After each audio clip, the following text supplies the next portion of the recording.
Baik, Bapak Ibu dan hadirin sekalian, acara akan kita mulai. Assalamualaikum warahmatullahi wabarakatuh. Selamat pagi dan salam sejahtera untuk kita semua. Shalom, Om Swastiastu, Namo Buddhaya, Salam Kebajikan. Selamat bergabung dalam acara webinar Ayo Investasi Dini untuk Financial Freedom. Acara ini dipersembahkan oleh kelompok 38 Kuliah Kerja Nyata Universitas Airlangga, Angkatan 65 tahun 2022. Senang sekali saya Rizky akan memandu acara pada pagi hari ini sampai dengan acara ini selesai. Pada pagi hari yang berbahagia ini, saya ucapkan selamat pagi dan Bapak Kepala Desa Desa Temuguru, Bapak Asmuni SP, Bapak Ibu Kepala Dusun Desa Temuguru, Bapak Ketua Karang Taruna, Bapak Sanggara Jendra, dan para peserta webinar offline yaitu para anggota Karang Taruna, serta peserta yang hadir secara virtual di aplikasi Zoom. Hadirin sekalian, mengawali acara kita pada hari ini, bersama kita menyanyikan lagu kebangsaan Indonesia Raya dan lagu Himne Airlangga. Hadirin dimohon untuk berdiri.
Hadirin dipersilakan untuk duduk kembali.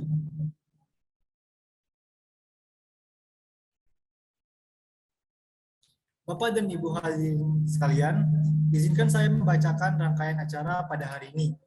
Pertama, sambutan Kepala Desa, lalu sambutan Ketua Pelaksana, kemudian penyampaian materi yang bertajuk Ayo Investasi Dini untuk Financial Freedom oleh narasumber kita yaitu Melvin Kencana, yang merupakan seorang investor muda dan ketua dari kelompok studi pasar modal di Universitas Airlangga tahun 2022.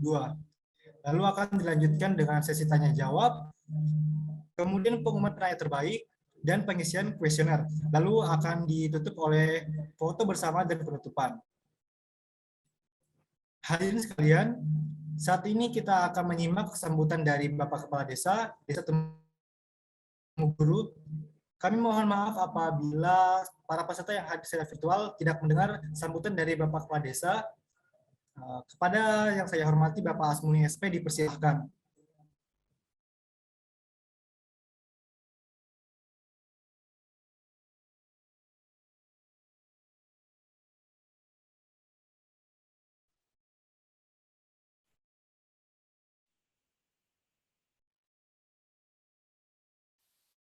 Terima kasih kepada Bapak Kepala Desa, Bapak Asmuni SP atas sambutannya. Selanjutnya adalah sambutan dari Ketua Pelaksana webinar kita pada hari ini.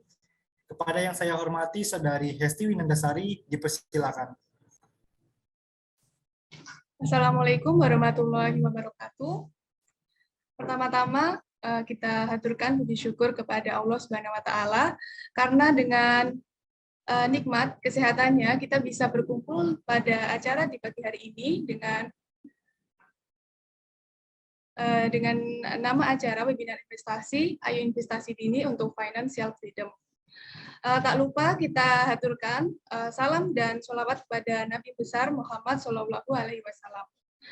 Yang saya hormati Bapak Kepala Desa Temuguru, yang saya hormati Bapak Kepala Dusun Temuguru serta jajaran pemerintah Desa Temuguru, serta yang saya hormati para anggota Karang Taruna Desa Temuguru. Selain itu, yang saya hormati para peserta online yang join dengan Zoom. Pada pagi hari ini kita akan melaksanakan kegiatan webinar investasi dengan judul Ayo Investasi Dini untuk Financial Freedom. Pada acara pada pagi hari ini kita akan mempelajari bagaimana mekanisme perdagangan saham di pasar modal serta bagaimana cara untuk berinvestasi di pasar modal. Selain itu, tujuan dari pelaksanaan webinar kali ini adalah untuk menghindarkan baik dari kita dan juga masyarakat menghindarkan dari investasi bodong, karena investasi bodong sendiri merupakan suatu permasalahan yang muncul di masyarakat serta akan merugikan para pelaku yang ada pada investasi bodong tersebut. Selain itu, saya juga mengucapkan terima kasih kepada seluruh pihak yang membantu mensukseskan acara ini, dan saya juga selaku perwakilan dari panitia memohon maaf apabila kedepannya pada acara webinar ini terdapat kesalahan yang dilakukan secara sengaja maupun tidak sengaja. Mungkin sekian sambutan dari saya selaku perwakilan dari panitia. Assalamualaikum warahmatullahi wabarakatuh.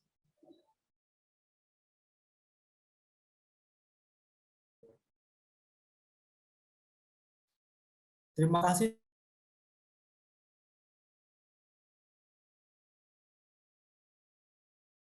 Sudah telah dibagikan melalui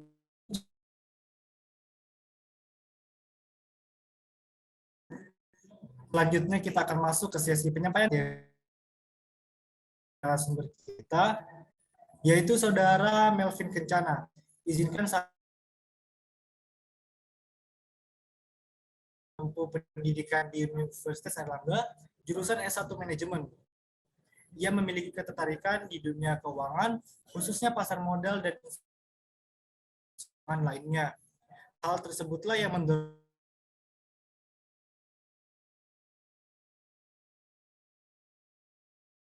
ia menjadi ketua kelompok studi pasar modal periode 2002 di Universitas Airlangga.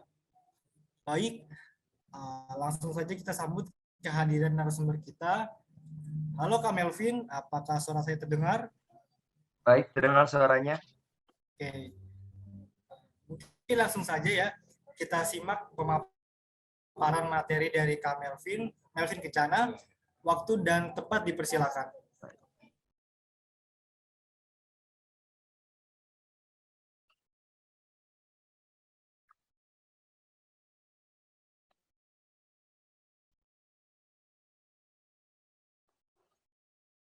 Baik, apa sudah terlihat share screen-nya? Sudah terlihat. Baik, sebelumnya Assalamualaikum warahmatullahi wabarakatuh. Perkenalkan, saya Kencana, saya di Universitas Erlangga menjabat sebagai ketua dari KSPM FEB UNER, di mana sebelumnya itu saya menjabat sebagai ketua divisi Ristek.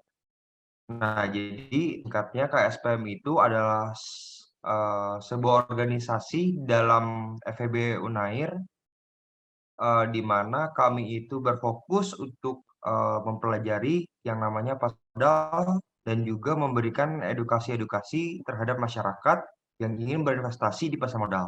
Nah, untuk materi kali ini, eh, judulnya itu lebih ke arah yang namanya kebebasan finansial, di mana kita menggunakan saham salah satu instrumen investasi yang digunakan untuk mencapai kebebasan finansial tersebut. Nah, sebelum kita masuk ke materi, kita beralih kepada berita-berita yang baru saja terjadi sekitar 2 hari lalu atau sehari yang lalu.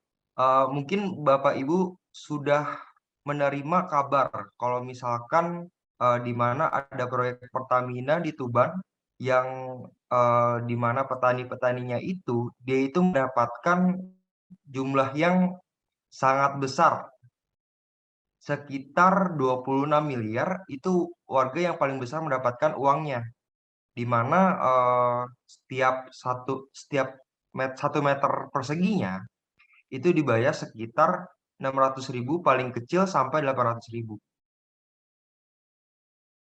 Rata-rata dari warga tersebut itu mendapatkan 8 miliar. Mirisnya, eh, pada akhirnya berdasarkan di website suara.com, itu Jawa Timur yang mengaku mereka tuh akhirnya menyesal menjual tanahnya. Karena pada akhirnya itu mereka harus hidup serba sulit. Walaupun tadinya sudah kaya, tetapi mereka membelanjakan uang-uang tersebut yang seharusnya bisa dialihkan kepada aset-aset lain, tapi dia belanjakan untuk hidup yang gaya konsumtif. Nah, inilah salah satu contoh dari pengelolaan keuangan yang dapat dikatakan sebagai pengelolaan keuangan yang buruk. Jadi buat masyarakat kita, bahwa sebesar apapun uang yang kita punya, berdasarkan dari Rista ya, seorang financial planner dari financialku.com, sebesar apapun harta yang kita punya, kalau tidak dilakukan pengelolaan keuangan dengan tepat, maka semua akan sia-sia, akan habis begitu saja. Salah satu contohnya yang tadi ini. Uang yang diterima oleh warga Tuban, petani Tuban itu, rata-rata dari mereka itu langsung dibelanjakan, contohnya mobil. Sehingga mereka jadi viral di TikTok kan, di mana mereka itu tadinya tidak memiliki mobil mewah, sekarang memiliki mobil mewah karena pembebasan lahan oleh Pertamina. Dan oke, kita tidak melihat harga atau yang ditetapkan oleh Pertamina dan warga sendiri ya. Tetapi kita melihat jumlah akhirnya itu sampai miliar. Bisa dibayangkan 1 miliar itu bisa buat apa aja. Mungkin kalau gaya hidup yang sekarang dari bapak-bapak itu bisa diwariskan lagi ke anak cucu. Itu masih cukup 1 miliar. Tetapi di warga Tuban itu dia menghabiskan untuk barang-barang yang terkesannya mewah. Di sini pentingnya yang namanya pengelolaan keuangan yang baik. Oke, kita masuk yang namanya kebebasan finansial. Apa sih itu kebebasan finansial? Kebebasan finansial itu pada intinya adalah sebuah ungkapan di mana yang digunakan untuk menjelaskan ketika seseorang itu tidak lagi terbebani dari sisi keuangan, termasuk dalam semua besaran jumlah aset dan penghasilan manapun. Artinya bagaimana? Jadi gini, tiap orang itu memiliki pekerjaan yang berbeda. Ada yang dari petani, buruh, pengusaha, dan lain-lain. Mungkin ada juga dari PNS. Nah, semua itu memiliki range, memiliki gaji yang berbeda-beda, pendapatan yang berbeda-beda. Mungkin seseorang itu memiliki pendapatan dari usaha lainnya selain pekerjaan utamanya. Nah, kebebasan finansial itu tidak terikat dengan jumlah aset atau penghasilan yang dimiliki oleh seseorang. Jadi, misalkan jumlah aset atau penghasilannya tergolong kecil, itu seseorang itu dapat mengalami yang namanya kebebasan finansial. Terus apa sih bagaimana cara kita mencapai yang namanya kebebasan finansial? Kunci utama dari kebebasan finansial yaitu adalah pengelolaan keuangan yang baik.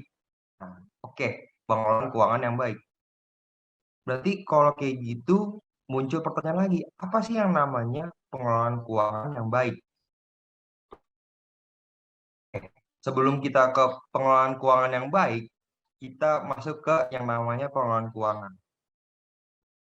Pengelolaan keuangan itu di mana pada intinya seseorang mempunyai yang namanya pendapatan. Pendapatan itu digunakan untuk kebutuhan sehari-hari yang nanti akan menjadi pengeluaran mereka.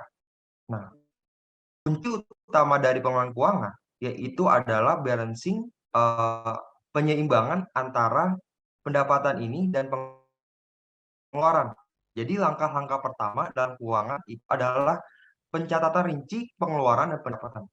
Misalkan dalam 1 bulan ini saya pengeluarannya itu sekitar 1 juta.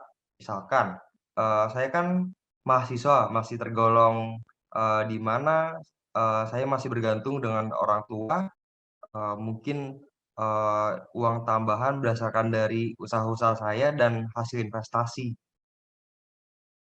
Nah, pengeluaran ini saya huruf kapitalkan, saya besarkan karena ini yang terpenting.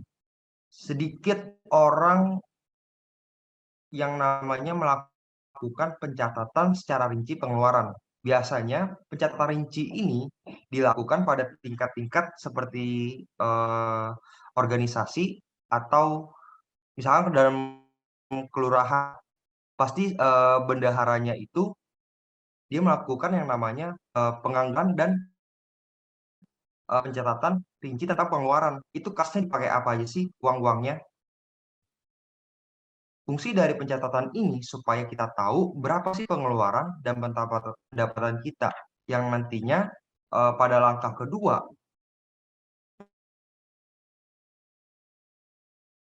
atau dibagi tiap jenis pengeluarannya. Kan misalkan dalam kebutuhan itu, misalkan kebutuhan sehari-hari untuk makan, transportasi, terus juga biaya sekolah, mungkin biaya administrasi atau dan lain-lain lah seperti itu. Jadi biasanya pembagian porsinya itu 60% untuk kebutuhan, 60%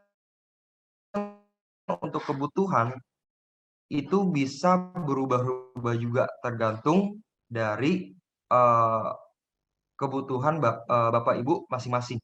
60% ini merupakan standar dan saya menggunakan 60% ini untuk kebutuhan. Kemudian ada 10% untuk investasi, di mana 10% ini juga balik lagi sesuai dengan kondisi dan kebutuhan dari Bapak Ibu sekalian. Saya sendiri sebenarnya lebih dari 10%. Saya 10 sampai 15%. Nah, 15% itu untuk dana darurat. nanti kita akan membahas tentang yang namanya dana darurat. Kenapa sih penting adanya untuk dana darurat itu? Yang ketiga yaitu kontrol jumlah pengeluaran sesuai dengan pembagian porsi yang sudah dilakukan sebelumnya. Kan udah dibagi ini 60% untuk kebutuhan, 10% untuk investasi, 15% untuk dana darurat. Ini contohnya. Nah, yang bagian paling sulit adalah kontrol untuk jumlah pengeluaran sesuai dengan pembagian porsi. Misalkan dari 3 juta, 5 juta per bulannya pendapatan kita itu kita bagi 60%. 60% dari 5 juta itu berarti sekitar 3 juta ya. 3 juta itu pokoknya maksimal kita gunakan untuk kebutuhan sehari-hari. Pada kenyataannya, termasuk saya juga, di mana banyak orang yang saat mereka spending ini mengeluarkan uang itu untuk kebutuhan, terkadang tuh lebih dari 60% itu yang sudah ditentukan sebelumnya. Bagian ketiga mungkin bagi Bapak Ibu merupakan bagian yang cukup menantang gitu, karena ini terkait dengan psikologi kita sendiri untuk menahan diri untuk melakukan yang namanya pengeluaran yang berlebihan. Kemudian pada langkah keempat, setelah kita melakukan kontrol, baru empat itu dievaluasi. Apakah pengeluaran itu sesuai dengan yang kita rencanakan pada sebelumnya, pada langkah nomor 2. Evaluasi ini penting. Kenapa? Karena rencana itu tidak selalu berjalan dengan semestinya. Terkadang ada saja pengeluaran yang memang seharusnya dikeluarkan, tetapi tidak sesuai dengan proporsi yang sudah ditentukan sebelumnya. Nah, maka dari itu perlu yang namanya evaluasi akhir bulan, di mana nanti kita akan apa ya namanya, mengadaptasikan proporsi pendapatan kita untuk bulan berikutnya. Contohnya, pada bulan ini 60% untuk kebutuhan, 10% untuk investasi, dan seterusnya. Kita evaluasi akhir bulan, loh ternyata kita ini 60% untuk kebutuhan tuh kurang. Jadi pada nyatanya kita kekurangan pengeluaran untuk kebutuhan. Untuk dari itu misalkan kita ubah lagi 65% untuk kebutuhan, mungkin dari investasinya kita kurangin dikit, atau dari yang lainnya kita tambahin dan kurangi. Nah, seperti itu. Pengelolaan keuangan yang baik. Ada 4 kunci utama yang saya tekankan dalam kesempatan kali ini. 1, yaitu punya dana darurat. Dana darurat itu apa ya namanya, standarnya 6 kali jumlah pengeluaran bulanan. Jumlah rata-rata pengeluaran bulanan. Kenapa sih 6 kali? Oke, kita flashback dulu, kita kembali ke masa-masa awal COVID. Masa-masa itu untuk sebagian besar orang, itu masa-masa yang lumayan kelam. Bisa dikatakan agak situasi ekonomi tidak pasti, di mana banyak orang yang dirumahkan, dipotong gajinya, dan paling buruk adalah mereka kehilangan pekerjaannya. Kenapa sih 6 kali? 6 kali ini adalah 6 bulan semestinya, di mana 6 bulan ini, jadi ketika misalkan Bapak Ibu amit-amit kehilangan pekerjaannya, tapi Bapak Ibu mempunyai yang namanya dana darurat. Artinya, karena ini 6 kali dari jumlah pengeluaran bulanan, setidaknya Ibu Bapak memiliki 6 bulan untuk Bapak Bapak Ibu hidup tanpa yang namanya pendapatan. Karena gini, kita semua merasakan yang namanya kita kehilangan pekerjaan dan mungkin usahanya jadi pendapatannya menurun sehingga tuh mengacaukan yang namanya stabilitas pendapatan. Yang tadi pendapatan misalkan 5 juta per bulan, ya akan tidak ada lagi sama sekali. Itulah fungsinya punya dana darurat. Misal kok seandaikan Bapak Ibu tidak memiliki pendapatan lagi pada saat contohnya krisis ekonomi itu tadi pandemi, Bapak Ibu Bapak Ibu mempunyai waktu 6 bulan atau bertahan hidup selama 6 bulan itu. Poin kedua, yaitulah sisihkan uang untuk menabung atau berinvestasi. Oke, ini poin 2 itu dia berhubungan yang namanya dengan poin 3, punya aset produktif. Yang namanya financial freedom, di mana kita harus terbebas dari yang namanya dipusingin dengan keadaan finansial yang tidak bagus. Salah satu caranya itu adalah berinvestasi atau menabung. Nah, mungkin sedikit berbicara tentang menabung atau berinvestasi. Bedanya adalah satu, menabung itu bunganya cenderung kecil dan daripada yang namanya inflasi.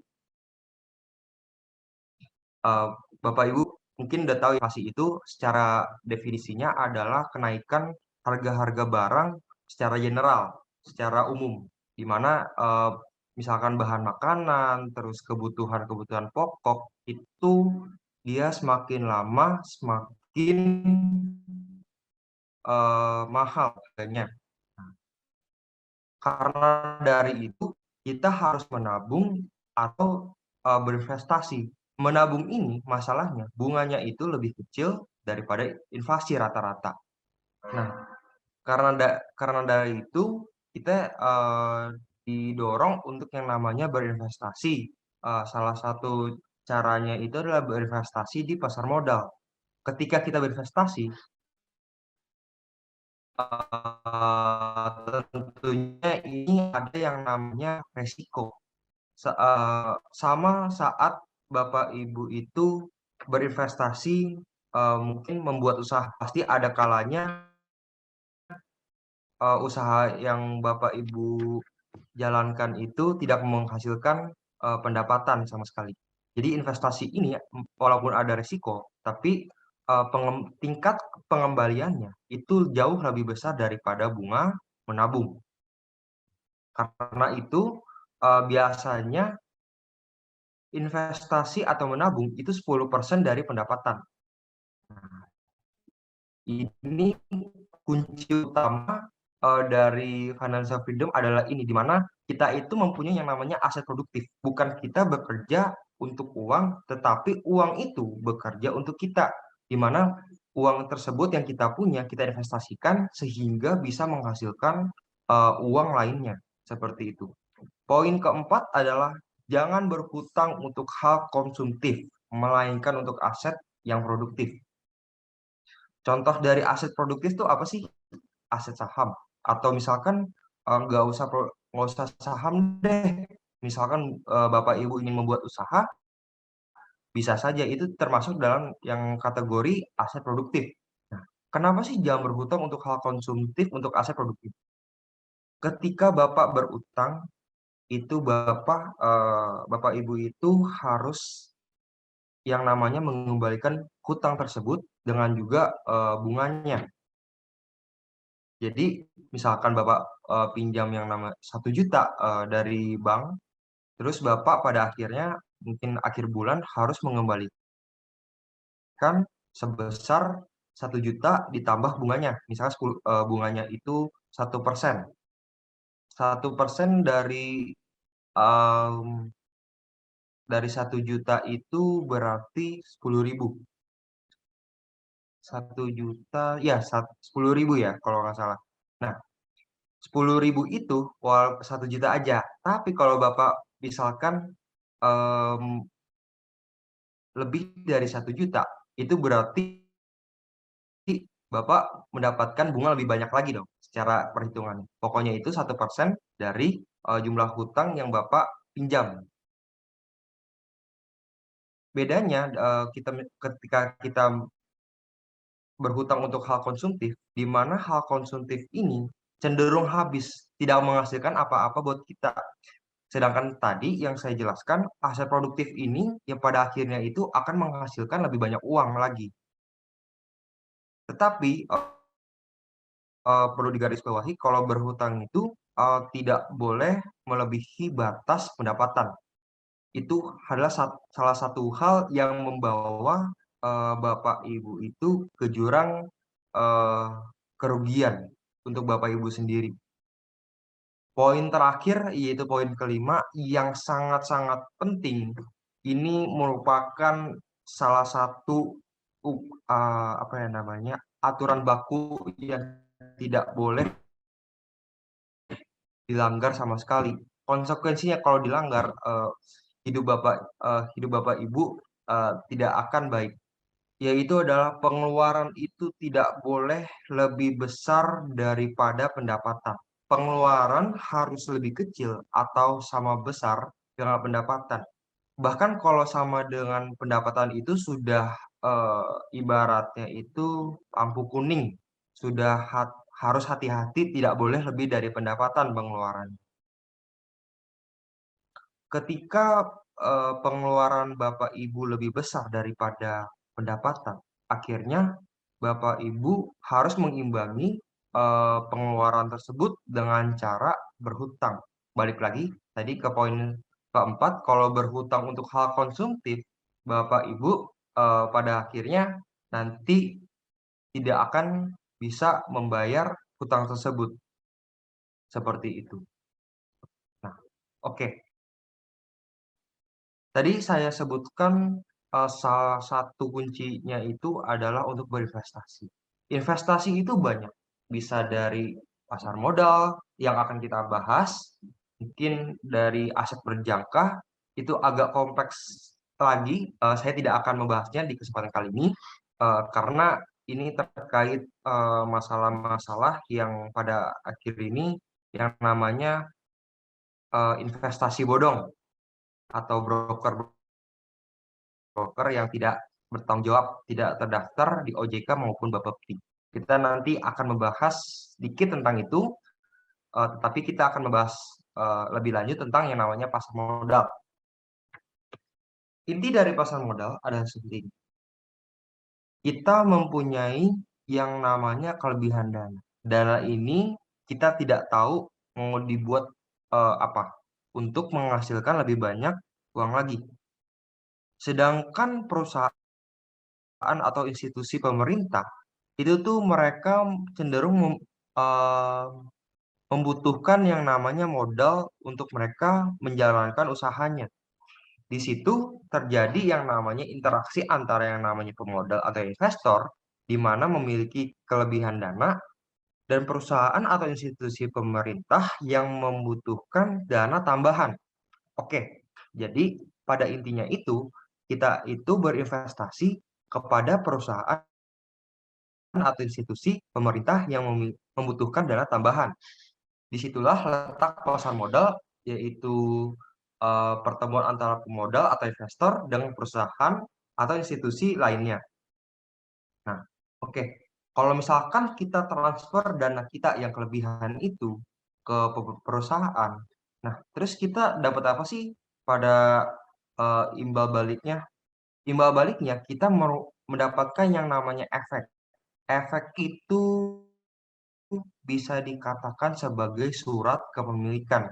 Dalam kasus ini, misalkan kita berinvestasi kepada perusahaan, misalkan Bank Rakyat Indonesia, BRI itu.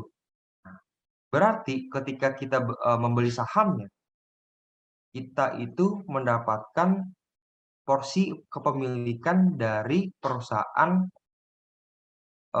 Bank BRI tersebut. Jadi Bank BRI ini memiliki kewajiban salah satunya itu membagikan hasil dari labanya sesuai dengan persentase kepemilikan dari masing-masing investor. Misalkan saya itu memiliki 1% saham dari saham Bank BRI. Ketika Bank BRI itu membagikan dividen, Bank BRI itu wajib membagikan saya 1% dari jumlah dividen yang dibagikan secara total.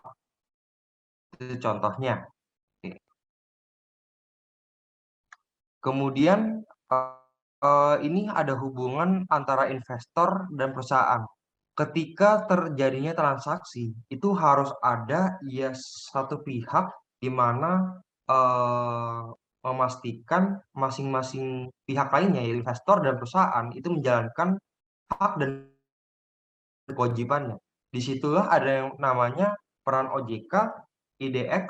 IDX ini adalah Bursa Efek Indonesia, sedangkan OJK itu adalah Otoritas Jasa Keuangan. Terus ada juga KPEI dan KCI. Nah, KCI dan KPEI ini bagian dari Bursa Efek ya, kalau nggak salah, di mana dia itu adalah institusi clearing yang memastikan pencatatan dan juga terlaksananya kewajiban dari investor dan perusahaan yang diinvestasikan seperti itu. Instrumen keuangan atau produk yang diperdagangkan di pasar modal Indonesia itu sebenarnya ada banyak, tetapi kita akan fokus yang namanya ke saham, yaitu bukti kepemilikan suatu perusahaan yang sudah dijelaskan tadi. Kemudian ada yang namanya surat utang atau obligasi, di mana surat utang ini cenderung jangka menengah sampai panjang, di mana ketika misalkan perusahaan itu menerbitkan obligasi, kita bisa beli obligasi tersebut. Nah, uang yang kita beli ini akan dipakai perusahaan untuk menjalankan misalkan investasinya lain, seperti membuka usaha atau menjalankan usahanya. Imbal baliknya, kita dari surat utang atau obligasi ini akan mendapatkan yang namanya kupon tiap satu periode yang sudah ditentukan oleh perusahaan. Nah, kemudian ada yang namanya reksadana. Reksadana ini cocok untuk orang yang misalkan dia itu kerja dari pagi sampai malam, sehingga dia tidak punya waktu untuk misalkan membeli saham di jam 9 sampai jam 3 itu. Dipotong istirahat, yaitu jam 11.30 dia istirahatnya, kemudian dia buka lagi jam 1.30. Jadi reksadana ini dia itu mengelola uang yang dipercayakan oleh investor sehingga bisa dibelikan kepada instrumen keuangan lainnya seperti saham dan surat utang obligasi. Bedanya dengan saham dan reksadana ini, jadi itu dikelola oleh manajer investasi, di mana yang cari keuntungan ini oleh manajer investasi. Gitu. Imbal baliknya, manajer investasi itu mendapatkan yang seperti sebuah fee sesuai dengan kinerja dari hasil investasinya. Semakin baik kinerja investasinya sebuah reksadana, manajer investasi akan mendapatkan lebih banyak karena semakin baik dong, karena investor ini ingin semakin untung seperti itu.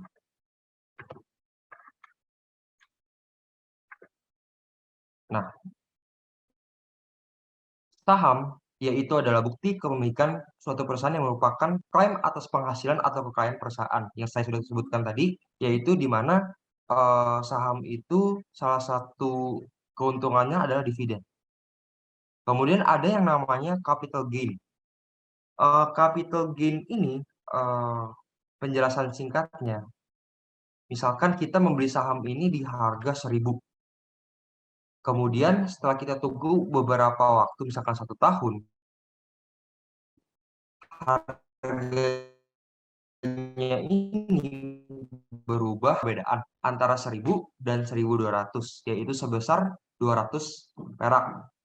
200 perak itu merupakan capital gain dari saham yang Bapak beli dan Bapak jual. Karena yang Bapak jual itu lebih mahal daripada sebelumnya.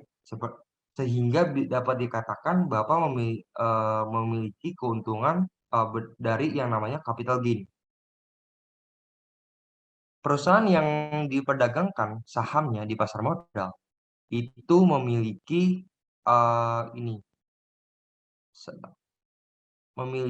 dinamanya TBK. TBK ini merupakan singkatan yang namanya dari terbuka. Misalkan saham yang terbuka itu contohnya Bank BRI. Kalau nggak salah BBRI itu dia udah terbuka, di mana ada PT yaitu perusahaan terbatas, perseroan terbatas, kemudian Bank Rakyat Indonesia, TBK. TBK itu adalah terbuka. Nah, jadi sahamnya itu diperdagangkan di pasar modal. Nah, kemudian ada yang namanya analisis fundamental dan analisis teknikal. Seperti ini, yang mendasari analisis fundamental dan analisis teknikal. Oke, saya mau investasi di pasar modal. Saya ingin membeli saham. Oke, saham itu lebih dari 10, 100, bahkan lebih dari 200 gitu. Banyak saham yang bisa kita pilih sebagai alat investasi kita. Nah, kalau kayak gitu, dari sekian banyaknya saham, saham apa yang akan kita pilih? Nah, dalam pemilihannya itu ada dua jenis umum analisa yang kita gunakan untuk memilih saham. Satu yaitu analisis fundamental, di mana analisis fundamental ini melihat dari berdasarkan kinerja perusahaan. Kinerja perusahaan ini dapat dilihat dari yang namanya laporan keuangan. Laporan keuangan itu nanti mungkin bisa diperlihatkan contohnya seperti apa laporan keuangan. Kemudian ada yang namanya analisis teknikal. Asas teknikal ini itu berdasarkan historical price. Maksudnya historical price ini apa? Harga yang dulu-dulu itu bisa dianalisa karena itu memiliki suatu pola yang nantinya itu berkelanjutan sehingga Bapak itu bisa memprediksi ke arah kedepannya harga ini akan kemana sih dari historical price-nya atau jumlah dan volume transaksi. Oke, kita akan sedikit tentang yang namanya analisis teknikal dan price action analysis. Dua konsep penting dari price action analysis adalah market action, discount, everything. Oke, ini bahasa Inggris mungkin akan saya perjelas. Kalau market action, discount, everything artinya semua harga yang sudah terjadi di pasar itu adalah price in. Artinya misalkan ada sebuah penurunan yang pada akhirnya itu akan menghasilkan yang namanya sebuah kenaikan harga. Contoh, salah satu penggerak utama khususnya di Indonesia, di pasar modal Indonesia, itu adalah isu-isu ekonomi atau isu-isu perusahaan. Misalkan perusahaan itu ingin melakukan yang namanya ekspansi atau membuka cabang baru, atau perusahaan itu ingin membuka usaha di bidang baru lagi, bukan di bidangnya dia. Jadi semua isu-isu tersebut sudah masuk yang dinamanya itu chart. Nanti chart akan ditunjukkan bagaimana bisa dilihatnya dan bagaimana kita membuka di websitenya. Kedua, ada yang namanya history repeat itself. History repeat itself ini jadi sejarah itu mengulang dirinya kembali. Artinya setiap pergerakan yang sudah terjadi di masa lampau. Pergerakan harga tersebut juga akan pada akhirnya bergerak di masa selanjutnya, di masa depan. Nah, ini contoh dari yang namanya history repeat itself. Di sini di analisa teknikal itu ada suatu pola, ini agak kompleks sedikit. Jadi pola itu Bapak Ibu bisa lihat kalau dia itu ke arah bawah, tapi dia cenderung melebar. Nah, jadi seperti apa ya? Misalkan trompet atau nggak toa gitu, di mana dia ke bawah itu range-nya makin besar harganya, kemudian dia naik. Mungkin saya stop share sebentar, saya akan menunjukkan yang namanya chart itu bagaimana. Nah, oke.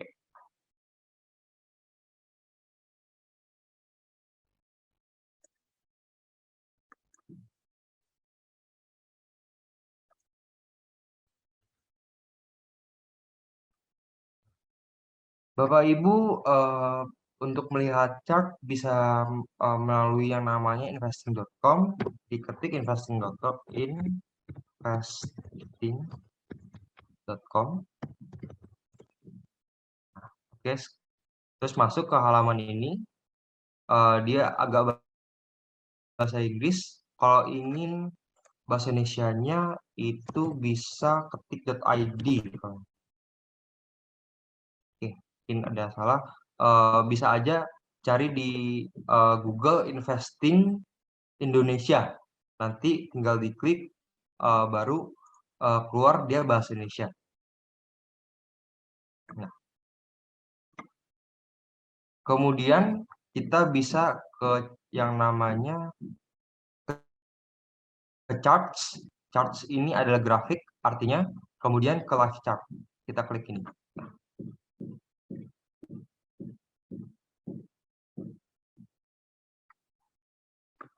Setelah itu keluar seperti ini. Jadi gambar di sini adalah yang namanya harga-harga. Di sisi kanannya itu ada bar meternya, harganya. Sedangkan ini yang namanya candle. Nanti kita akan dijelaskan, tetapi secara ininya pergerakan seperti ini. Garis biru ini merupakan pergerakan harga crude oil dalam kasus ini dalam waktu ke waktu. Misalkan kita mau melihat pergerakan harga Bank BRI. Kita mesti tahu Bank BRI itu ada kodenya yaitu BRI. Kemudian langsung klik aja. Keluar yang namanya Bank Rakyat Indonesia Persero. Indonesia di sini. Di sini ada yang namanya time frame. Time frame itu tiap berapa menit. Nah, oke, ini dalam jangka waktu 1 hari. Artinya setiap satu candle ini candle atau lilin itu merepresentasikan pergerakan dalam 1 hari. Contohnya di sini adalah 2021 bulan 10 tanggal 19. Di sini bisa dilihat kalau dia merah itu artinya secara keseluruhan dia turun. Kemudian di sini ada yang namanya shadow. Nanti kita akan lebih bahas ini lebih lanjut.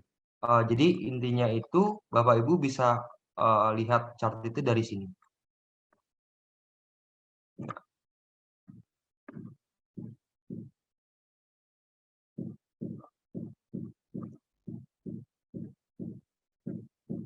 Oke. Nah, tadi yang sudah dijelaskan itu ada yang namanya line chart, itu memuat data harga penutupan saja.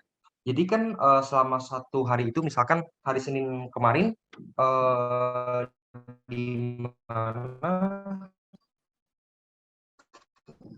harga saham BBRI itu kan bergerak, dan gerakannya itu jadi random ya, di mana dia itu bergerak sehingga mestinya kelihatan di candle. Tapi dalam kasus ini line chart itu hanya memuat data harga penutupan pada hari itu. Misalkan pembukaan itu dia di harga 2.500, harga saham BBRI. Kemudian penutupan dia di harga 2.450. Nah, yang dimunculkan di line chart yaitu harga di 2.450 saja. Penutupan saja tanpa yang namanya harga pembukaan atau harga pergerakan lainnya. Kemudian ada yang namanya bar chart, itu dia berwarna, bisa berwarna atau enggak bisa dihitamkan sama sekali. Jadi tuh yang warna hijau itu menandakan kalau misalkan harga penutupan lebih tinggi daripada harga pembukaan. Contohnya harga penutupan itu di angka 2.600, kemudian pembukaannya itu di 2.500. Berarti barnya itu akan warna hijau. Sedangkan sebaliknya, kalau misalkan harga penutupan itu lebih rendah daripada harga pembukaan, artinya dia tuh menurun sehingga barnya itu berwarna merah. Nah, di sini ada bisa dilihat di mana ada high dan ada low. Ini mungkin akan saya jelaskan sedikit. Jadi high-nya itu merupakan harga tertinggi yang pernah dicapai oleh saham tersebut pada hari tertentu, pada hari tersebut. Nah, low-nya merupakan harga terendah yang pernah dicapai, tetapi tidak tutup di situ pada hari tersebut. Nah, bisa dilihat kalau yang warna hijau itu close-nya lebih tinggi, penutupan lebih tinggi daripada pembukaan, sedangkan yang warna merah di mana pembukaan lebih tinggi daripada penutupan. Kemudian ada yang namanya candlestick chart, yaitu dia mirip bar chart, dia lebih sering digunakan untuk analisis teknikal yang saya tunjukkan tadi. Jadi intinya tuh sama, tetapi dia tuh lebih kayak bar chart tapi dengan isinya aja, sehingga melihat dan identifikasi pembeda antara penutupan dan harga tertinggi dan harga terendah itu lebih mudah. Nah, ini seperti contohnya yang sudah dijelaskan tadi. Nah, ini candlestick, ada yang tadi, jadi yang garis itu namanya shadow, di mana shadow ini merupakan harga pergerakan di hari itu yang sempat mencapai puncak high atau mencapai paling rendah yaitu low, tetapi tidak tutup di harga tersebut, sehingga kesannya itu meninggalkan jejak. Nah, jejak itu disebut yang namanya upper shadow.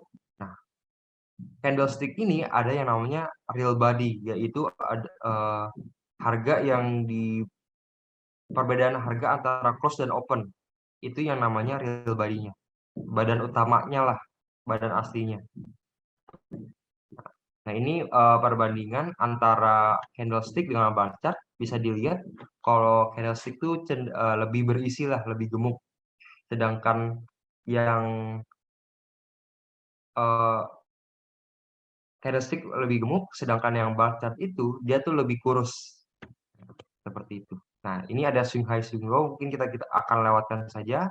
Nah, jadi dari trend line ini, dari pergerakan harga, itu ada sebuah tren. Ada yang namanya uptrend, di mana harga itu cenderung untuk tetap terus ke atas. Nah, tren-tren ini yang Bapak inginkan untuk berinvestasi. Karena ketika kita mendapatkan yang namanya capital gain, ingin mendapatkan capital gain, harga penutupan itu harus lebih tinggi daripada harga pembukaan. Tren-tren ini yang digunakan investor untuk mendapatkan yang namanya capital gain. Sedangkan downtrend ini di mana harga itu dari waktu ke waktu cenderung menurun. Nah, ini bisa dilihat, jadi uptrend Mungkin saya akan tunjukkan langsung. Ya.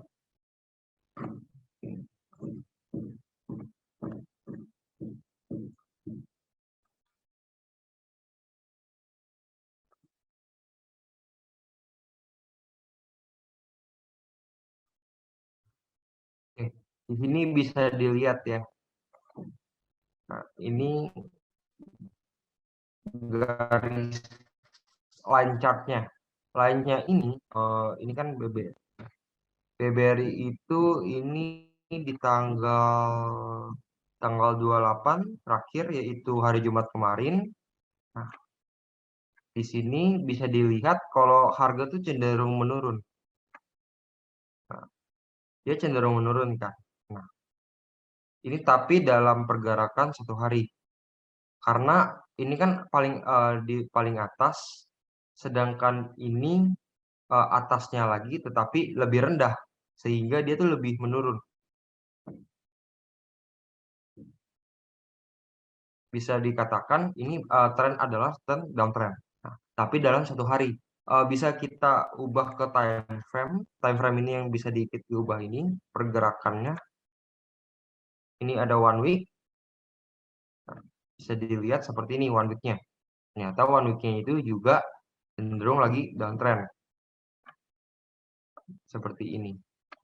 Oke, mungkin kita cari satu saham yang cenderung uptrend, contohnya seperti apa? BBCA mungkin. Nah, ini lebih bagus, lebih enak lagi.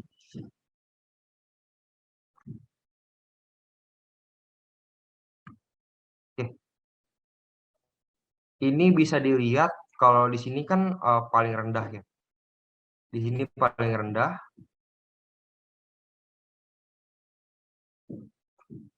Ini paling rendah di sini. Kemudian di sini ada rendah lagi tapi dia lebih tinggi. Di sini juga ada rendah tapi dia lebih tinggi lagi. Kalau ditarik garis dari paling rendahnya ke paling rendah lagi seperti ini, nah, dia bisa dilihat dia downtrend, dia uptrend, atau bisa dikatakan bullish. Nah, ini dalam pergerakan waktu 1 hari. Kita lihat dalam 1 week-nya atau 1 month-nya, dia seperti ini, lebih bagus lagi. Dia lama kelamaan itu dia naik seperti itu. Ini yang dikatakan namanya trend bullish. Seperti itu. Oke. Ini merupakan satu contoh. Kita balik lagi ke materi. Jadi di dalam tren tersebut itu ada yang namanya primary, second, sama minor. Yang saya tunjukkan tadi itu adalah yang namanya primary atau tren utama. Kemudian secondary atau tren kedua itu adalah tren yang di dalam satu apa namanya dalam tren utama. Seperti tadi kan ada yang lebih ada di bawah yang dia lebih rendah dan di atasnya itu dia bottom-nya itu lebih tinggi. Nah, sehingga membuat uptrend. Kalau di gambar tadi yang saya kotakin itu yang ini. Ini yang saya kotakin. Bisa ditarik garis. Terus ini tarik garis juga di sini. Ini dikotakin. Ini juga yang tadi seperti ini yang Bank BCA itu. Jadi ini uptrend. Nah, dalam uptrend tersebut itu ada yang namanya secondary. Secondary itu pergerakan sahamnya yang tadi di mana dia sempat mencapai top tapi pada akhirnya dia turun lagi ke sini. Nah, tetapi penurunannya ini tidak lebih rendah daripada ujung bawah yang ini, yang satu. Nah, hal ini yang disebut yang namanya uptrend.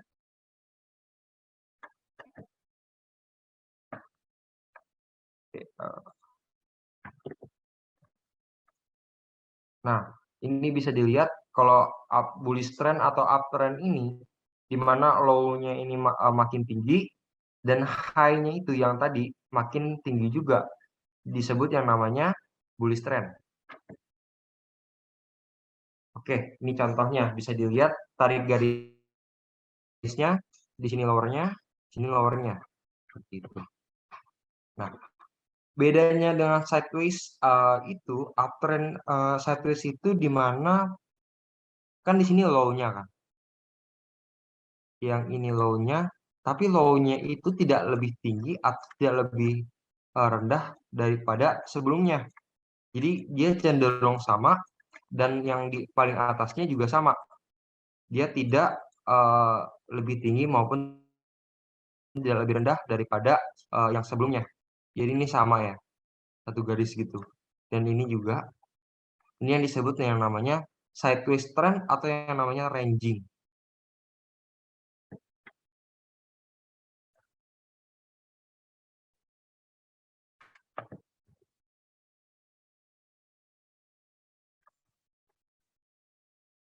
Nah, ini contohnya sideways, di mana harga itu cenderung bergerak di situ-situ saja tanpa bergerak ke arah bawah maupun atas seperti itu.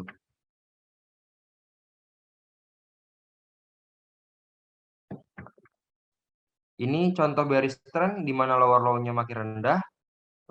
Nah, seperti ini. Jadi dia makin lama makin turun. Kita secara kasat mata bisa lihat langsung, oh ini harganya tuh cenderung menurun ya. Ternyata berarti itu artinya bearish trend atau namanya downtrend.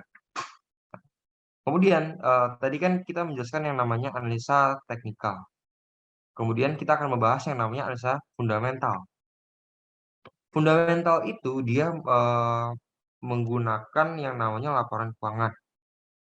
Jadi pendekatan dalam analisa fundamental itu ada dua, yaitu top down atau enggak bottom up. Bedanya top down dan bottom up ini adalah urutan dari langkah-langkahnya. Tapi langkah-langkahnya itu cenderung sama tiap ininya. Yaitu ada analisa makroekonomi, di mana itu cenderung untuk ekonomi negara kita secara keseluruhan yang nanti akan dijelaskan. Kemudian ada analisis industri dan analisis perusahaan. Analisis industri ini dia itu cenderung pada industri yang baik. Contoh, misalkan makroekonominya menunjukkan, wah ini negara kita itu misalkan lagi dalam keadaan apa ya, pandemi, sehingga alat-alat kesehatan itu menjadi suatu komoditas yang diperdagangkan, sehingga perusahaan-perusahaan kesehatan kayak misalkan Kimia Farma dan Kalbe Farma itu mendapatkan keuntungan dari kondisi sekarang. Nah, setelah itu kita melihat, oh ternyata dari analisis industrinya, industri kesehatan itu bisa menjadi peluang buat kita untuk membeli sahamnya.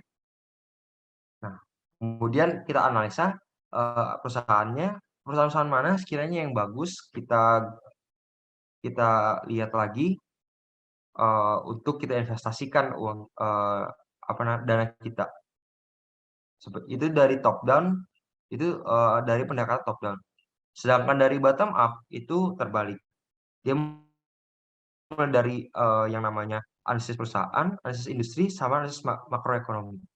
Bisa dilihat kalau misalkan top down itu segitiga kebalik ya. Karena yang paling besar itu adalah analisis makroekonomi karena secara keseluruhan kan. Sedangkan analisis perusahaan itu cuma ya perusahaan kecil-kecil gitu. Karena ekonomi itu terdiri dari banyak perusahaan, bukan hanya satu. Seperti itu. Nah, analisis makroekonomi bisa dilihat dari PDB. PDB ini tuh ini ya produk domestik bruto. Produk domestik bruto ini berhubungan dengan yang namanya pendapatan per kapita per orang. Nah, jadi semakin besar itu cenderung semakin baik. Sedangkan inflasi itu tadi sudah dijelaskan kalau kenaikan harga barang, sedangkan tingkat suku bunga, di mana suku bunga ini kan seperti deposito, itu merupakan salah satu instrumen lainnya yang digunakan untuk menabung atau investasi. Nah, semakin besar tingkat suku bunganya, semakin menarik deposito. Sedangkan investasinya itu semakin tidak menarik di pasar modal. Kemudian ada fluktuasi mata uang. Bapak Ibu pasti sudah pernah mendengar tentang pertukaran mata uang antara USD, US dollar, dolar Amerika dengan rupiah Indonesia, di mana kecenderungannya rupiah Indonesia itu dari tahun ke tahun itu cenderung meningkatlah harga dolarnya, sehingga terjadi yang namanya deflasi. Bukan deflasi, devaluasi.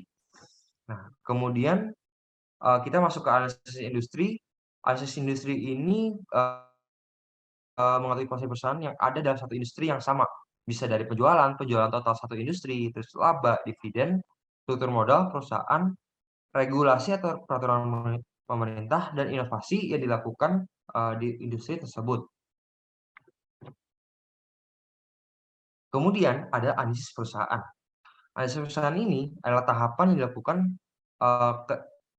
ketika kita mempelajari histori kinerja keuangannya, apakah hutangnya itu terlalu banyak, atau apakah dia merugi, apakah dia memiliki banyak aset, apakah pengelolaan aset-asetnya itu baik untuk menghasilkan labanya, dan lain-lain.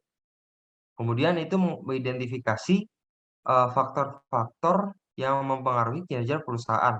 Contohnya dari faktor regulasi yang sudah dijelaskan, terus misalkan bahan baku, terus misalkan dari negara lain, misalkan dia pandemi akhirnya dia tutup sehingga bahan baku itu susah. Contohnya itu adalah masker kan.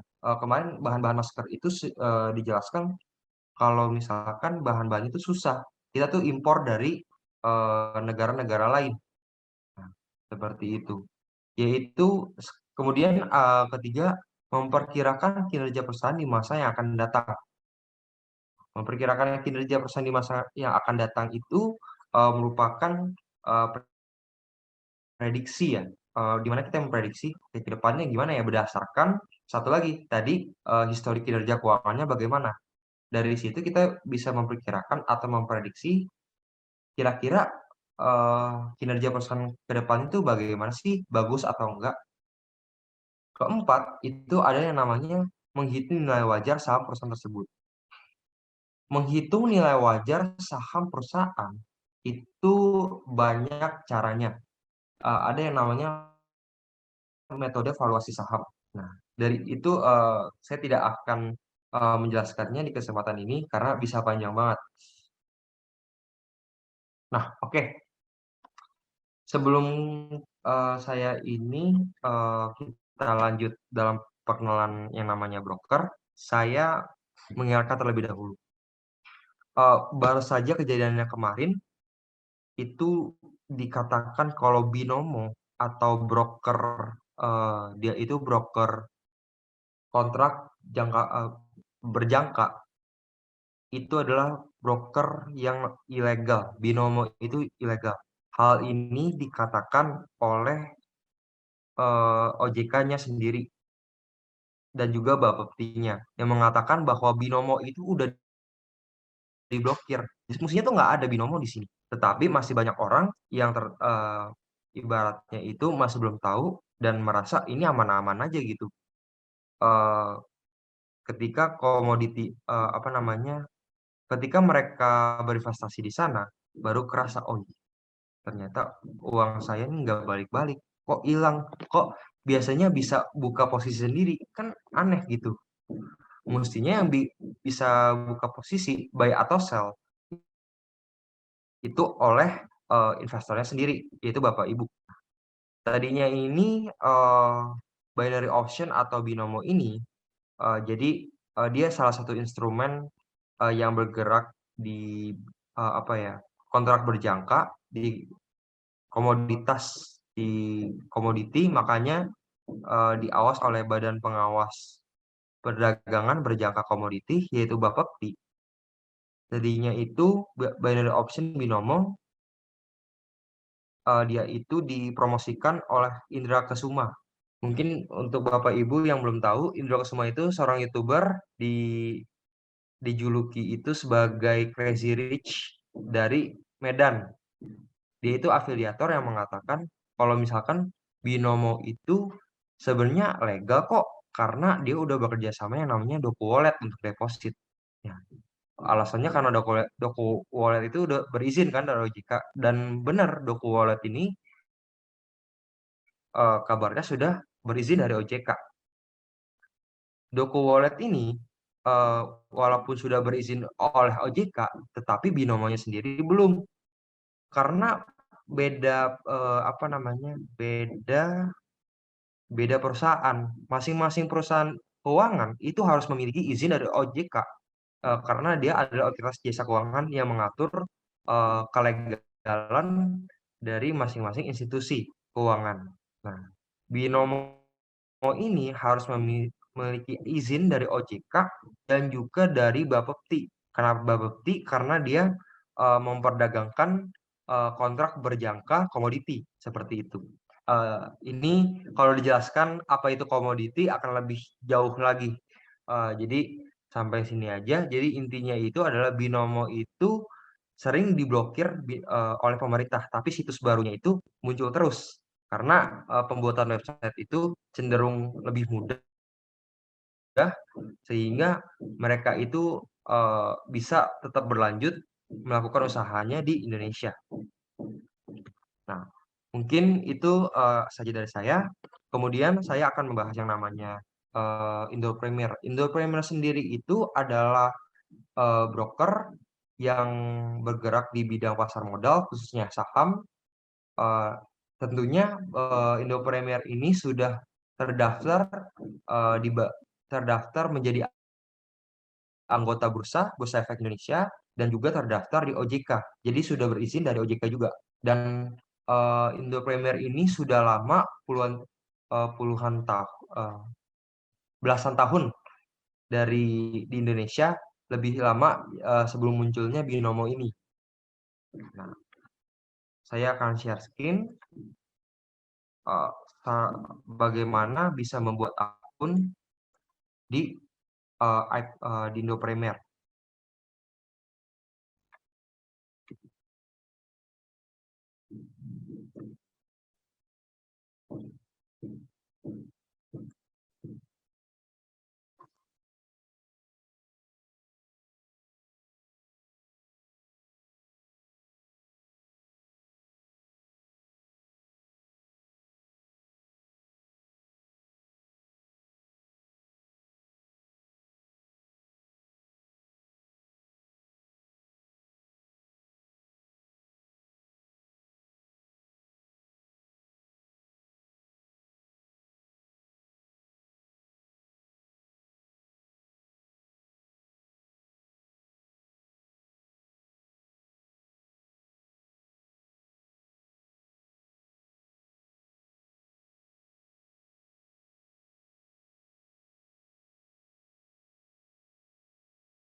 Baik Bapak Ibu, itu adalah video dari KSPM FEB UNER di mana kami itu menjelaskan cara pembukaan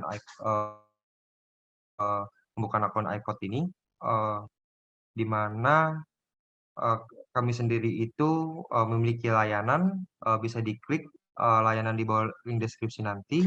Saya akan bagikan linknya, sehingga kalau ingin ada pertanyaan, Bapak Ibu bisa menanyakannya ke sana lewat WhatsApp, ya lewat WhatsApp. Oke, mungkin itu saja dari saya.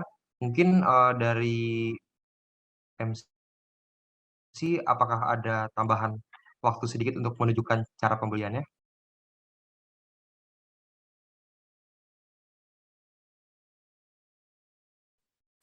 Mungkin bisa Kak Melvin.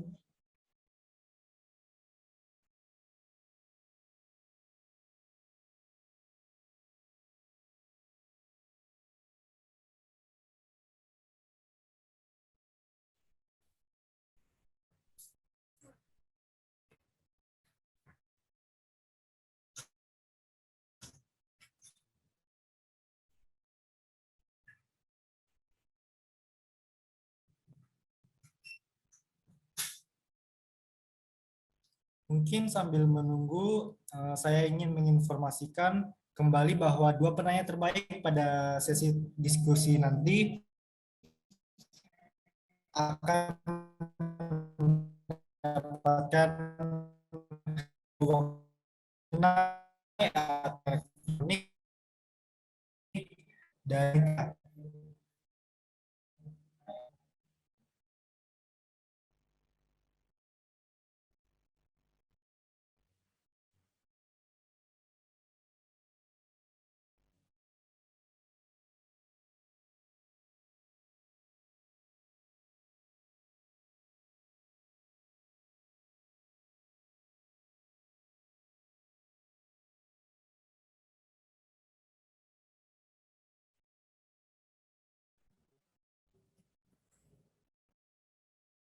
udah.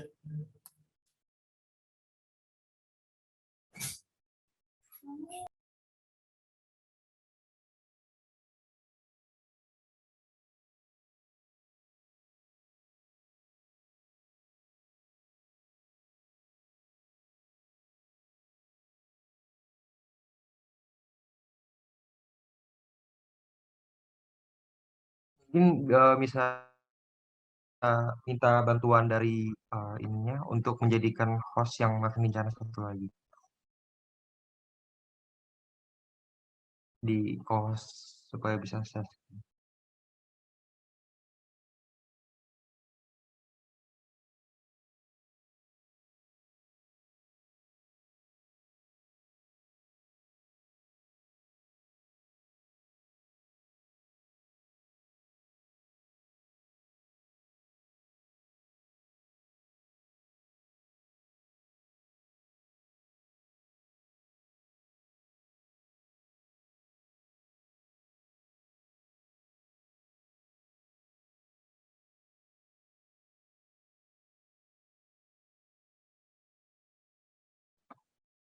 Baik Bapak Ibu semuanya, jadi ini adalah tampilan awal ketika Bapak Ibu itu mendownload iPod dan Bapak Ibu menggunakan iPod yang EZ. Nah, jadi iPod ini memiliki dua mode di mana ada iPod EZ digunakan khususnya untuk pemula yang menginginkan fitur-fitur yang lebih mudah dimengerti lah. Kemudian ada juga iPod Pro yang lebih kompleks lagi, tetapi lebih banyak fitur. Biasanya digunakan oleh investor-investor yang sudah lama menggunakan aplikasi iPod. Jadi kita akan menggunakan iPod EZ sendiri. Kemudian, jadi di sininya itu kita klik kanan di tanda orang itu yang di kanan atas. Kemudian nanti ada yang namanya registrasi. Karena saya mempunyai akun udah lama, jadi saya sudah login, kemudian tinggal login PIN-nya aja. Ya, jadi Bapak Ibu tinggal mengikuti langkah-langkah yang ada di video YouTube tadi, eh, nanti akan loginnya ke sini. Kemudian kita login PIN dulu. eh,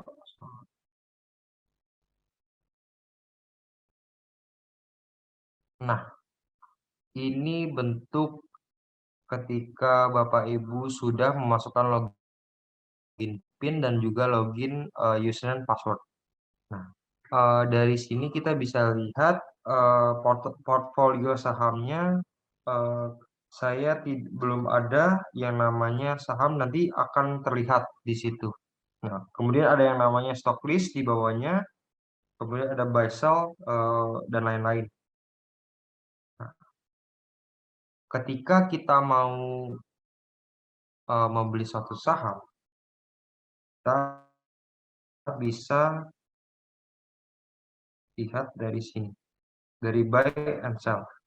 Buy and sell-nya juga bisa di minimize sehingga tidak mengganggu, atau yang lain. Nah, contohnya di sini adalah saham Telkom. Saham Telkom ini dia penutupan di angka 4.260. Apa sih artinya 4.260 ini? 4.260 ini adalah harga per lembar sahamnya, di mana minimal pembelian saham itu adalah 100 lembar, yaitu satu lot.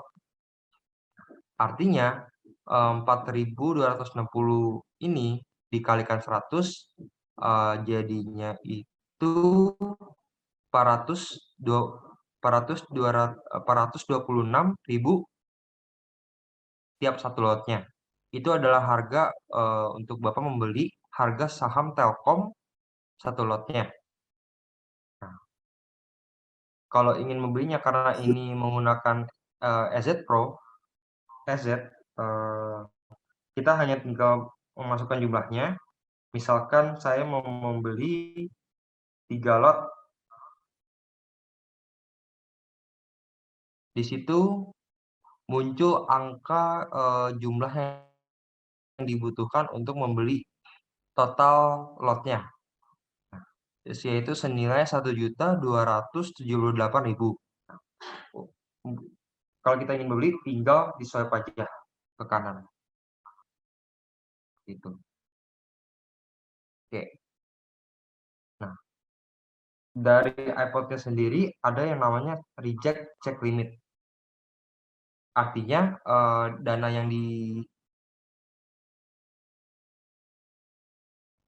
yang punya Bapak Ibu tidak mencukupi untuk membeli 3 lot ini, 3 lot saham Telkom. Nah, dari Bapak sendiri sebenarnya bisa mengecek jumlah dana yang dimiliki itu melalui yang namanya cash and portfolio. Itu fokus, bisa dicek. Kita beli ETF tanpa biaya, itu info tersedianya itu ada berapa. Nah, terus di bawahnya ada info transaksi dalam proses. Artinya ketika info transaksi dalam proses, misalkan Bapak udah beli nih, tetapi harga bukan harga, tetapi saham yang Bapak beli itu belum Bapak miliki karena ada ketentuan harinya di mana Bapak itu bisa memiliki saham tersebut. Nah, di bawahnya lagi ada yang namanya info posisi dana. Info posisi dana ini adalah total dana di RDN. Jadi total dananya itu ada berapa. Kemudian total investasi di masing-masing instrumen saham atau ETF, obligasi, reksadana, dan lain-lain itu ada berapa. Itu dirincikan di Infokas.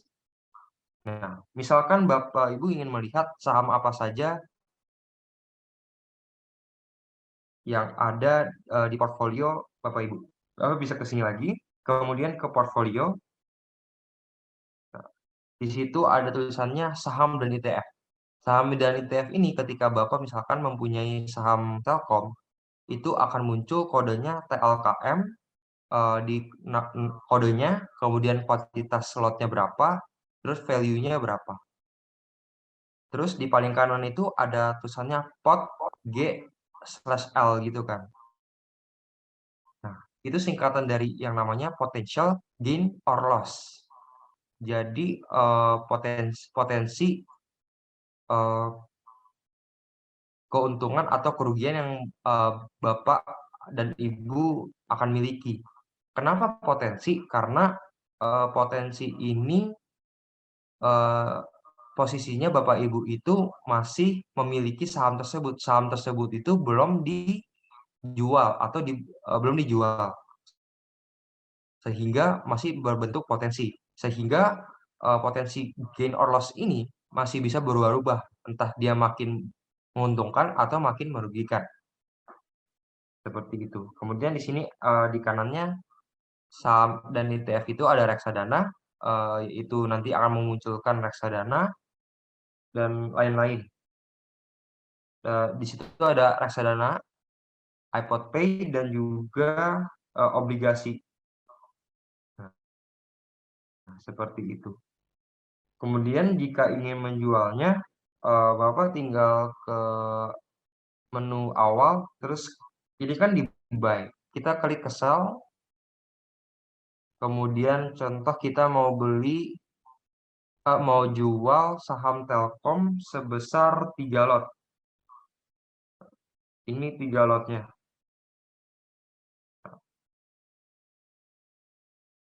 Sama kayak tadi, sama kayak buy,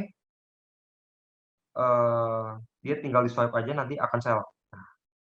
Nah, di sini di pasar modal ketika Bapak Ibu belum memiliki sahamnya, Bapak Ibu tidak bisa menjual saham karena pada intinya ya Bapak Ibu tidak memiliki saham apapun gitu. Misalkan saham Telkom, saya kan tidak punya saham Telkom, tapi saya ingin sell, saya tidak bisa melakukan hal tersebut.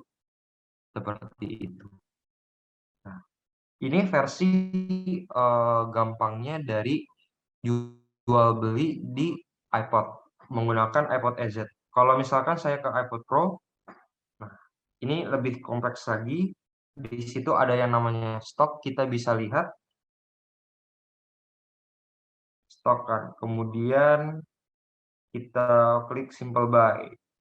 Nah, kita masukkan kodenya di atas, di kiri atas ada tulisan, ada pensil, di klik, terus kita klik misalkan Bank BCA, yaitu BCA. Nah, di pilihan atasnya tinggal dipilih aja BCA, BCA itu. Kemudian muncul lebih kompleks lagi, ini yang namanya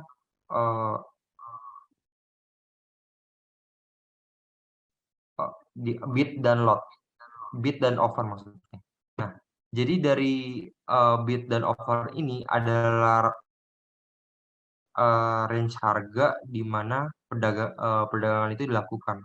Bapak Ibu bisa lihat di bid dan lot ini itu dia adalah harga penawaran. Maksudnya jumlah lot yang ditawarkan oleh pembeli. Jadi misalkan di sini ada 303, di mana 303 itu adalah jumlah lot di harga 7.750 yang ditawarkan oleh pembeli. Nah, kemudian ke bawah lagi ada 7.725 merupakan harga yang ditawarkan oleh pembeli dengan jumlah lotnya itu total ada 1.251. Nah, seperti itu. Kemudian offer ini adalah kolom penjual. Karena penjual itu ingin menjual barangnya semakin mahal, semakin bagus. Sedangkan pembeli itu ingin membeli barang dengan harga semurah-murah mungkin, serendah-rendah mungkin. Sehingga kolom bid itu bisa disebut dengan kolom pembeli, sedangkan kolom offer merupakan kolom penjual. Nah, dari kolom-kolom ini ada juga yang namanya kolom overload. Seperti yang dijelaskan tadi, mirip dengan bid lot, bedanya dia itu memunculkan jumlah lot yang ditawarkan pada harga tersebut. Contohnya yang ditawarkan penjual pada harga 7.775 itu jumlah lotnya ada 18.306. Itu jumlah lotnya. Nah, oke. Terus bagaimana kita misalkan ingin membeli? Kalau misalkan kita mau membeli, tadi kan ini sudah diklik ya, simple buy ini, kita bisa melihat yang namanya beli di harga berapa. Beli di harga ini otomatis akan muncul harganya di harga terakhir. Pada kasus ini, harga terakhirnya itu adalah 7.775. Nah, kemudian di bawahnya ada jumlah lot. Itu jumlah lotnya ingin berapa dimasukkan. Contohnya lagi misalkan 3. Nah, kemudian otomatis akan keluar total belinya sebesar 2.332.500. Nah, ini jual beli harganya. Nah, karena kita membeli di harga yang ditawarkan oleh penjual, ketika kita submit, contoh submit, terus oke. Nah, ini contohnya aja ya. Nah, bisa dilihat kalau misalkan nanti kita akan memiliki langsung sahamnya. Karena kita itu membeli di harga yang penjual inginkan. Misalkan kita mau harga tinggal harga menjadi 7.750 contohnya. Nah, bisa diklik langsung. Ini kan 775, di kolom bidnya itu bisa diklik 7.750. Nah, kemudian kita submit lagi, terus oke. Nah, nanti kita tuh ibaratnya mengantri. Kita menunggu penjual itu menjual di harga 7.750 karena di harga tersebut adalah harga yang ditawarkan oleh pembeli, yaitu lebih rendah daripada harga offer. Bisa dikatakan seperti itu. Nanti dari kita balik lagi.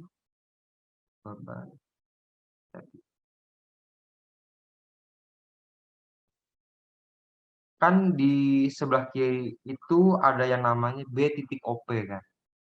B itu maksudnya bid, OP itu maksudnya open. Misalkan kita ingin membeli di harga 7.750. Nah, kita itu misalkan memasukkan 3 lot. Nah, nanti di B.OP-nya itu kita akan memunculkan nomor 3. Nah, itu artinya kita memasukkan 3 lot, mengantri 3 lot yang akan ditunggu oleh penjual untuk dibeli. Nah, seperti itu. Tetapi ini tidak terbatas di angka paling atas saja. Misalkan saya ingin membeli di harganya 7.700. Kita tinggal pencet 7.700-nya. Kemudian masukkan lotnya. Misalkan 5 lot. Kemudian akan kita submit lagi seperti biasa. Kemudian di oke. Nah,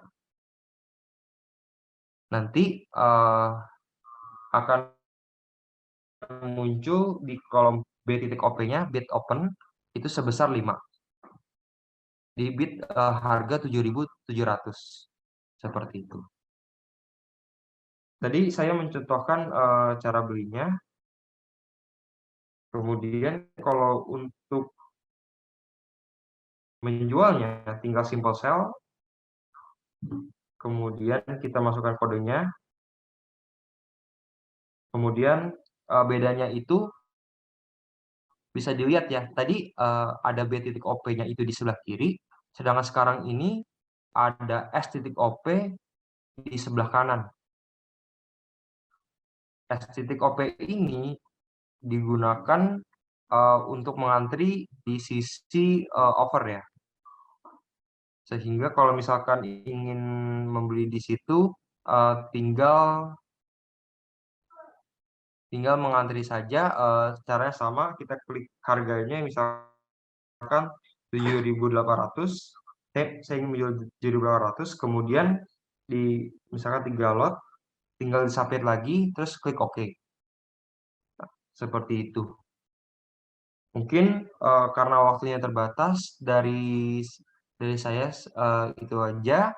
Mohon maaf jika mungkin ada kata-kata yang kurang berkenan di Bapak Ibu. Selebihnya saya terima kasih untuk kesempatan kali ini kepada panitia. Saya kembalikan ke MC. Wassalamualaikum warahmatullahi wabarakatuh. Waalaikumsalam warahmatullahi wabarakatuh. Terima kasih Kak Melvin atas materinya yang luar biasa tadi ya. Mungkin dari materi yang telah disampaikan dapat saya simpulkan sedikit. Jadi investasi itu merupakan salah satu kegiatan pengolahan keuangan yang baik. Investasi ini bisa dikatakan seperti proses pengembangan uang yang dimiliki untuk mendapatkan keuntungan lebih. Jadi sangat berbeda dengan menabung.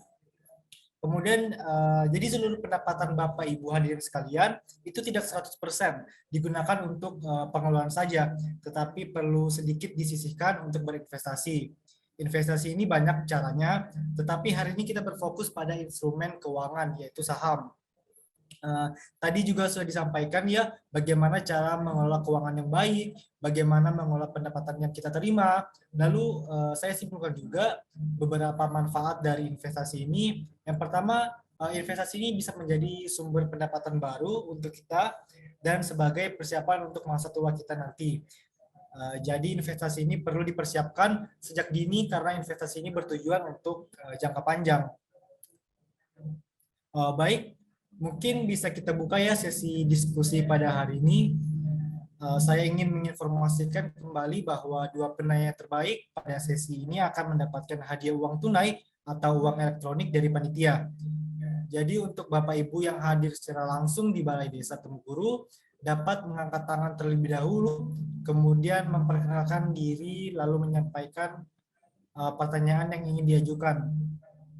Kemudian akan dituliskan oleh panitia di kolom chat Zoom untuk saya sampaikan kepada narasumber kita. Kemudian untuk para peserta webinar yang hadir melalui aplikasi Zoom dapat menggunakan fitur raise hand atau dapat menuliskannya di kolom chat.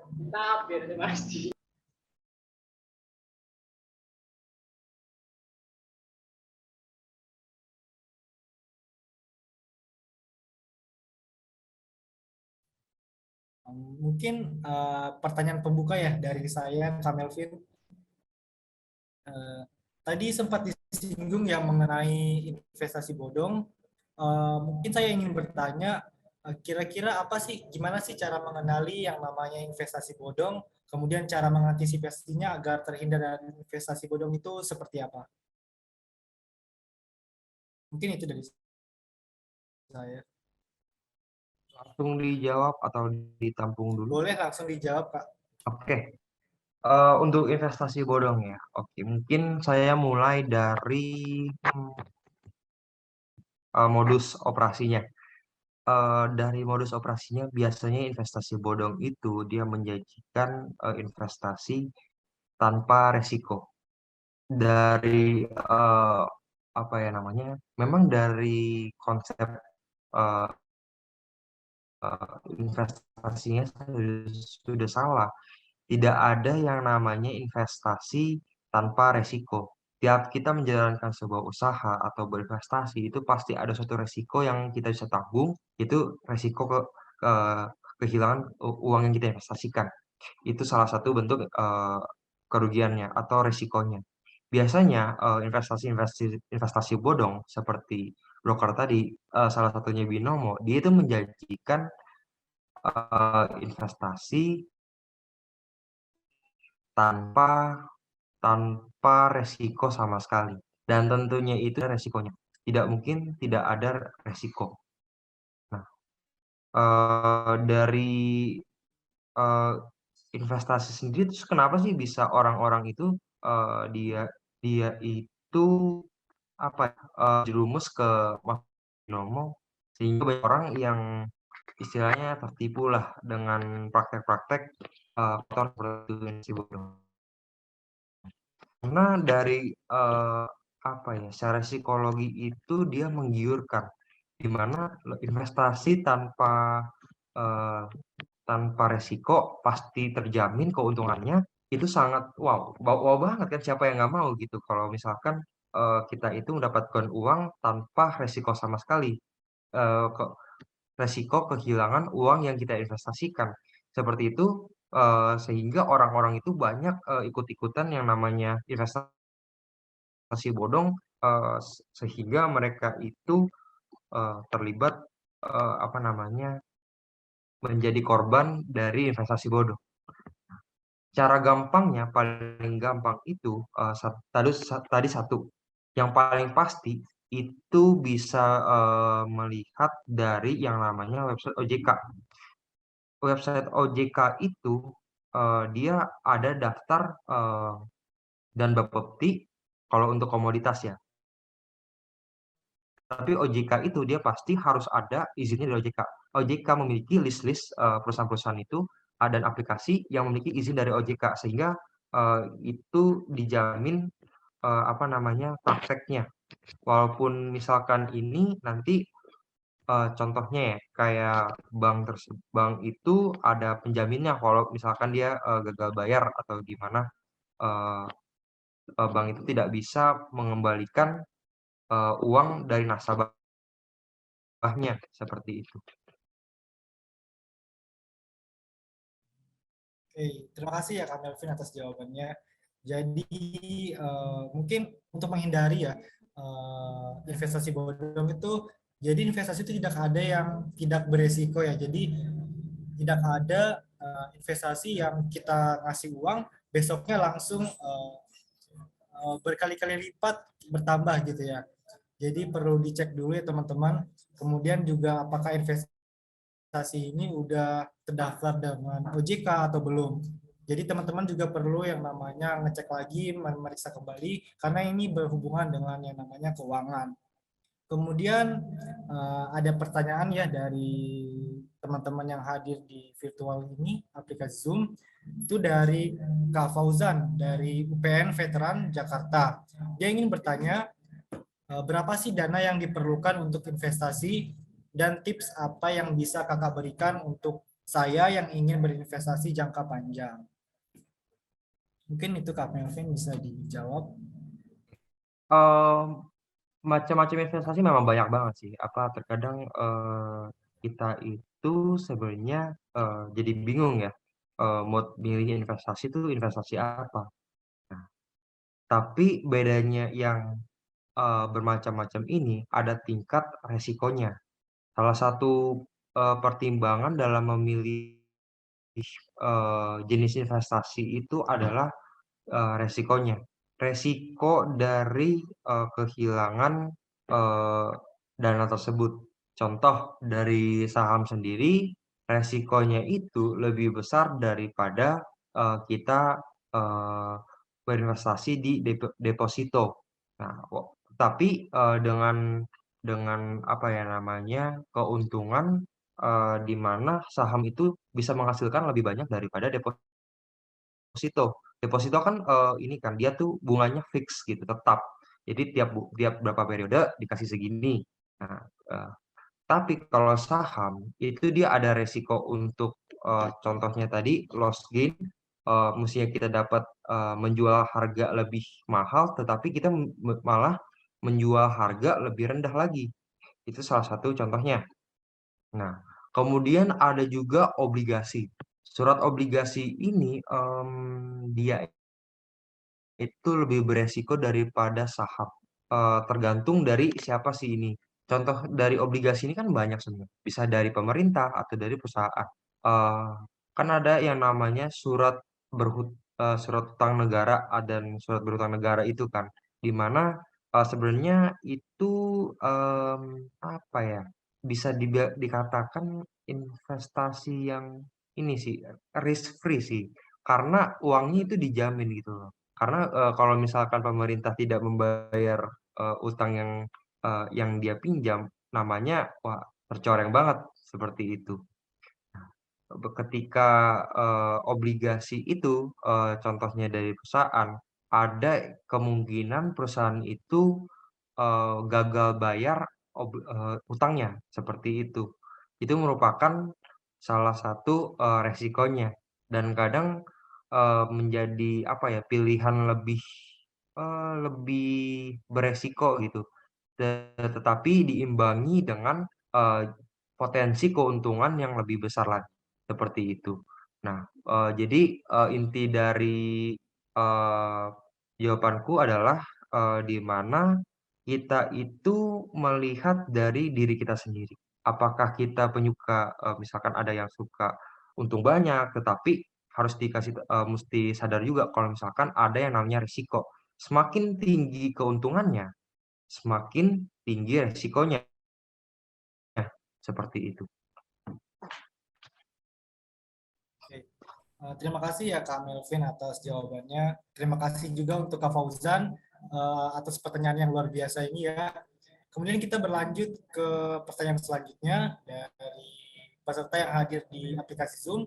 Itu dari Karyanda, berasal dari IAIN Kudus. Dia ingin bertanya, sekarang kan banyak banget macam investasi. Seringkali buat saya bingung. Nah, menurut Kak Melvin sendiri, jenis investasi apa sih yang menguntungkan saat ini? Silakan Kak dijawab. Oke, jenis investasi yang menguntungkan saat ini ya. Jenis investasi karena ini lebih sekarang ya post pandemik, setelah pandemi, walaupun di mana di Jakarta sendiri apa ya, ada kabar kalau misalkan eh, virus corona tuh sedang meningkat lagi gitu. Tapi banyak ekonom yang mengatakan kalau misalkan ini kita masuk ke eh, post pandemik gitu, di mana ekonomi kita itu sedang recovery dan menuju lebih lebih tinggi lagi, di mana indeks harga saham gabungan itu akan lebih tinggi daripada sebelumnya. Disebutnya tuh all time high. Nah, karena itu saya sendiri sih lebih suka di apa namanya, jenis investasi saham di mana saya bisa mengolah sendiri, khususnya mahasiswa dengan budget mahasiswa, di mana kita itu eh, dapat mendapatkan keuntungan yang ya lumayan lah dengan resiko tertentu gitu dari situ. Karena kita dapat memanfaatkan dari harga-harga yang masih tergolong murah daripada nanti masa depan akan lebih mahal lagi seperti itu. Oke, jadi investasi saham ya Kak, dari sisi risiko juga bagus untuk kita ya sebagai pemula. Jadi terima kasih untuk Kak Melvin atas jawabannya dan terima kasih juga untuk Kak Rianda atas pertanyaan yang luar biasa ini. Ya, jadi karena keterbatasan waktu, mohon maaf sekali sesi diskusi hari ini kita harus akhiri. Semoga Bapak Ibu hadirin sekalian dapat menjadi semakin paham mengenai yang namanya investasi. Kemudian terima kasih banyak kepada para peserta yang turut aktif dan memperhatikan selama diskusi tadi, dan apresiasi sebesar-besarnya kepada narasumber kita yaitu Saudara Melvin Kencana atas sajiannya pada hari ini yang luar biasa. Kemudian kita akan mengumumkan penanya terbaik. Jadi ada dua nama peserta yang beruntung ya. Selamat kepada Fauzan dari UPN dan Karyanda dari IAIN Kudus ya. Jadi mereka akan mendapatkan hadiah berupa uang tunai atau uang elektronik yang akan diberikan secara langsung oleh panitia setelah acara ini selesai. Baik, acara selanjutnya yaitu penyerahan penghargaan kepada narasumber kita pada hari ini, yaitu Saudara Melvin Kencana atas waktu dan ilmu yang telah dibagikan pada hari ini. Kepada panitia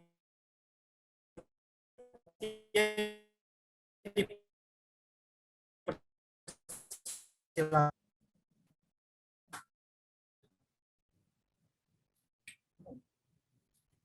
Baik, berikut adalah penyerahan penghargaan secara simbolis dari kami kelompok 38 Kuliah Kerja Nyata Universitas Airlangga kepada Saudara Melvin Kencana sebagai narasumber kita pada hari ini. Kami mengucapkan banyak terima kasih kepada Saudara Melvin Kencana dan KSPM UNER atas waktu dan kesempatan yang luar biasa sekali pada hari ini. Acara berikutnya adalah sesi foto bersama. Kepada panitia dimohon untuk mempersiapkannya. Dan Pak Hen dimohon untuk menunggu sebentar.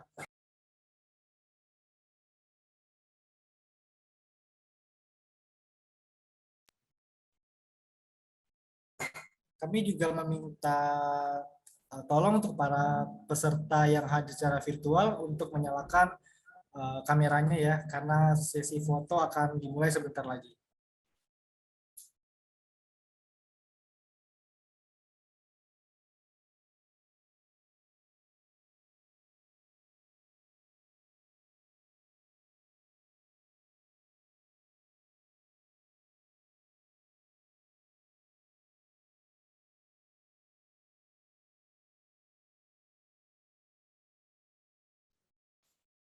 Bapak Ibu hadirin yang berbahagia, tibalah kita di penghujung acara.